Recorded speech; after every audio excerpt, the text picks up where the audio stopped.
mbokk yi kon ñu dikk ak yéen ci information tey ci ñeel tabaski 2025 ki nga xam ne nag moo di xalifa général des Baye Fall di Serigne Amdy Khady Fall daa dina joxe addiya gu takkoo nañu ko daan defee at mu jot ak suñu mbokki Baye Fall joxe na addiya gi nag ki nga xam ne nag moo di Serigne Mountakha Mbacké xalifa général des Mourides moom Serigne Amdy Khady Fall jébbale na lu toll ci $2,000 ak ñaar fukk ci ay xar muy 2220 moutons ak addiya ci koppar toll ci fukk ak juróom ci millions ci suñu ay koppar muy 15 millions de francs CFA moom la jox addiya ci tabaski atum 2025 bi jébbal ko Serigne Mountakha Mbacké xalifa général des Mourides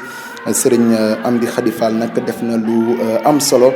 mbokki jullit yi ñu bëri di ko rafetlu ci jamono ji ñuy fàttali rek ni kon addiya bu takku moom la xalifa général des Baye Fall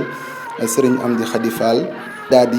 jox Serigne Mountakha Mbacké $2,000 ak ñaar fukk ci ay xar ak addiya gu toll ci fukk ak juróomi millions ci suñu ay koppor ngir tabaski bi. mbokk yi ñu leen di ñaan ngeen di wéy di taaxeerlu li nga xam ne nag moo di ay xibaar fii ci Jant Bi TV.